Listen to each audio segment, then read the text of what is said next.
For the last decade, four Gulf countries sold the world a dream. No income tax, no corporate tax on most businesses, golden visas for anyone with enough money to wire into a bank account, skyscrapers that didn't exist 20 years ago, airports built to be the biggest transit hubs on earth. Kuwait, Qatar, Bahrain, and the UAE bet their entire economic future on one idea: get rich people, tourists, and global capital to stop caring about oil and start caring about them. That plan is now colliding with a war that refuses to end. Before February 2026, the pitch was working. Dubai's Golden Visa program had pulled in tens of thousands of millionaires and remote working professionals fleeing high taxes elsewhere. Real estate in Dubai and Doha was breaking price records year after year.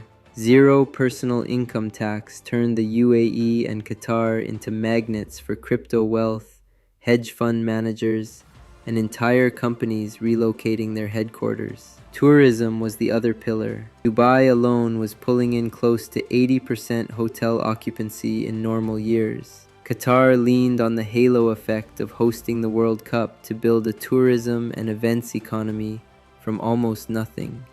Bahrain positioned itself as the finance and leisure gateway for Saudi visitors crossing the causeway every weekend. Kuwait, more conservative, was only just starting to open up, pushing tourism and foreign investment as part of its own Vision 2035 diversification plan. This was the story these countries told investors. We are no longer just oil states. We are the new global playgrounds and safe havens for capital. Then the war came back.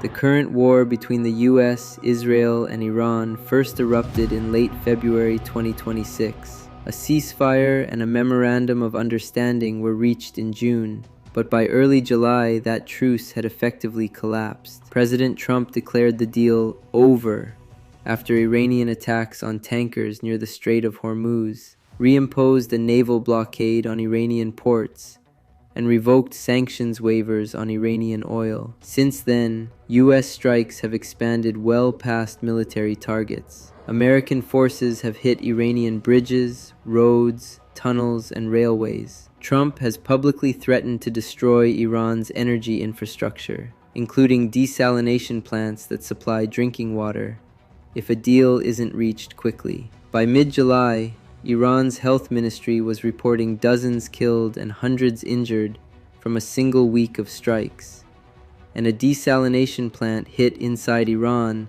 left roughly 10,000 people without water. Iran has not stayed passive. It has struck an oil refinery inside Israel, hit a water and electrical plant inside Kuwait, injured military personnel in Kuwait after hitting camps and infrastructure there, and fired barrages at Bahrain, which intercepted the incoming fire. An Iranian state-linked outlet has published a list naming ports in Bahrain, Saudi Arabia, Kuwait, Qatar, and the UAE as potential targets if Iran's own infrastructure keeps being hit. Iranian officials have openly said no political border in the region will be secure against further retaliation. This is no longer a war contained to Iran and Israel. It is a war being fought, in part, on Gulf soil. To understand why this is so dangerous economically, you need to understand the Strait of Hormuz. Roughly a fifth of the world's oil and about a fifth of the world's liquefied natural gas, most of it Qatari, passes through this single narrow waterway every day.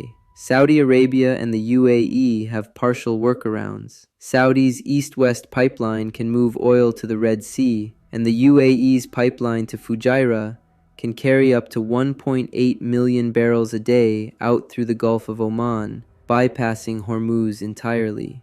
That's why their economies, while hurting, have been more resilient. Qatar, Kuwait, and Bahrain have essentially none of that. Qatar has no meaningful bypass for its LNG exports. Kuwait has no meaningful bypass capacity at all.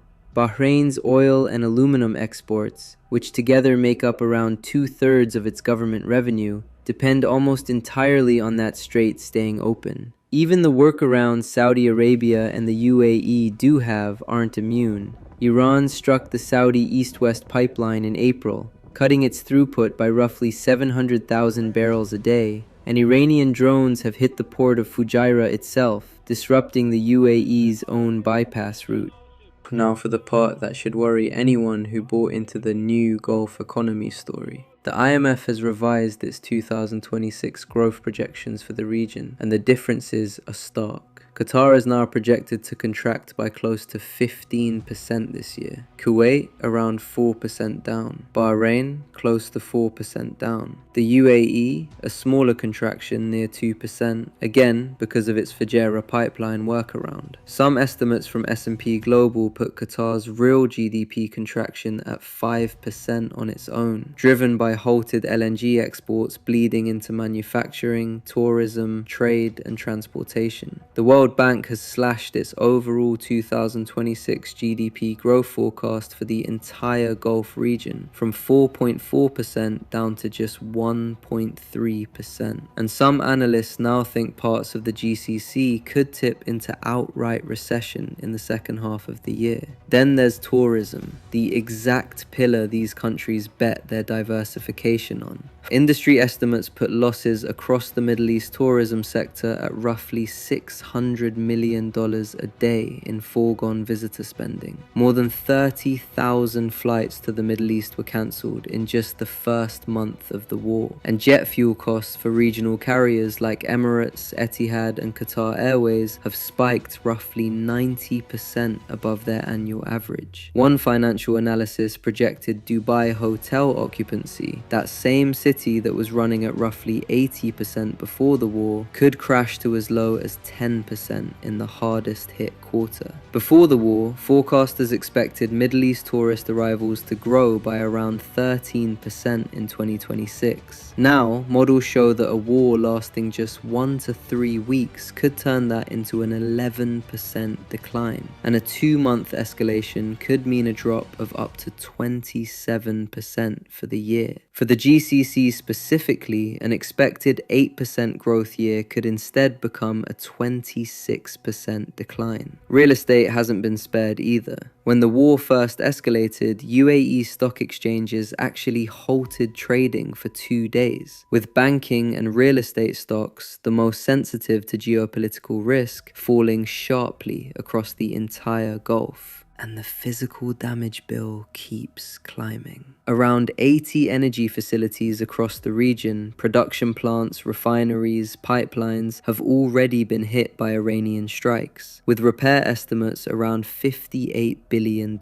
And that clock only starts running once the war actually ends. Gulf governments know exactly how exposed they are, and they're not sitting still. The UAE has extended a multi-billion-dollar currency swap facility to help stabilize Bahrain's economy. Saudi Arabia, the UAE, Qatar, and Kuwait have all rolled out financial support measures for local businesses and made extra currency available to keep trade and payments moving. On the infrastructure side, there's a genuine scramble to route around the Strait of Hormuz for good. The UAE is fast-tracking a new pipeline to more than double its Fujairah bypass capacity by 2027. Saudi Arabia is looking at expanding its own east-west pipeline. New rail and port links are being built between Saudi Arabia and the UAE's Gulf of Oman coast. And yes, the long-dormant idea of routing Gulf oil and gas through Syria and Turkey, the so-called Four Seas corridor first floated back in 2009, is being seriously discussed again, alongside options through Iraq and Jordan.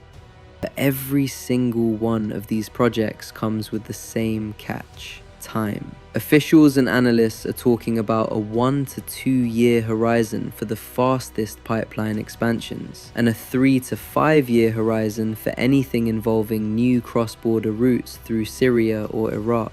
Qatar, Kuwait, and Bahrain, the 3 countries with the least existing bypass capacity, are the ones with the fewest short-term options, and the most to lose in the meantime. In plain terms, the fixes exist on paper, they just don't exist yet.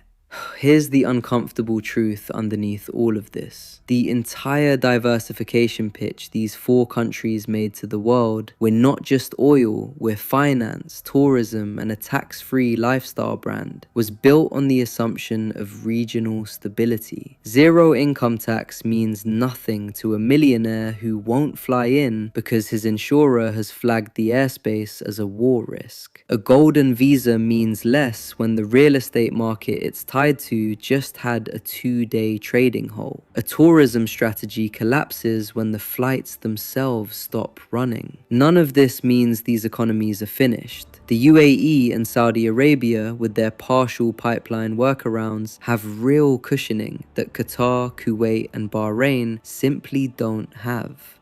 But for all four, this war has exposed something their glossy master plans never fully priced in. That no amount of diversification insulates you from being geographically stuck next to the country the United States is actively bombing.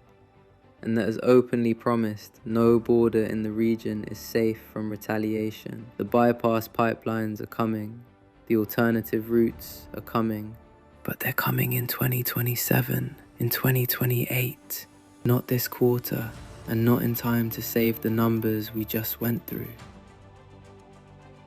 The Gulf spent 20 years trying to convince the world it had escaped its dependence on oil, on geography, and on the Strait of Hormuz.